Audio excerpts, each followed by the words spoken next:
অযথায় জায়গায় দাঁড়িয়ে ভিড় করবেন না, কারণ যারা পূজা দিচ্ছে বা জঙ্গি থাকছে তাদের সাথে সহযোগিতা করুন। অযথা দাঁড়াবেন না, এই পথে কেউ বাইরে যাবেন না। বাইর পথ ডান দিকে, বাইর পথটা দক্ষিণ দিকে রয়েছে, ওই পথ দিয়ে বাইরে চলে যান পূজা দেওয়ার পরে। এই গলির পথের মধ্যে দিয়ে বাইরে আসবেন না। যারা জঙ্গি থাকছে তাদের সঙ্গে সহযোগিতা করুন এবং যারা পূজা দিচ্ছেন লাইন দিয়ে ধীরে ধীরে পূজা দিন। আপনারা অযথা প্রবেশ পথটা গাড়ি করে দাঁড়াবেন না। বাবা ক্ষেত্রপাল আশ্রম কমিটি আপনাদের কাছে এই আহ্বান জানায়, আপনাদের সহযোগিতা প্রার্থনা করে। ধূপবাতি জ্বালাচ্ছেন, যেখানে ধূপবাতি জ্বলে যাচ্ছে হু করে ওই জায়গাতে নিভিয়ে দেওয়ার ব্যবস্থা করুন।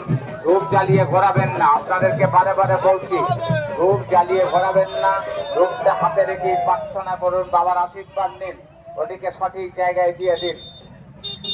বাবা ক্ষেত্রপাল আশ্রম কমিটির পক্ষ থেকে আগত ভক্ত মন্ডলীদের এবং যারা ইতিপূর্বেই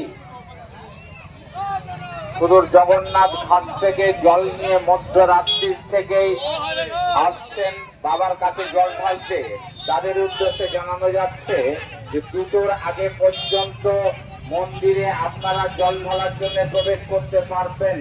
2টো বেজে গেলে মন্দিরে জল ঢালা যাবে না, এই ঘোষণা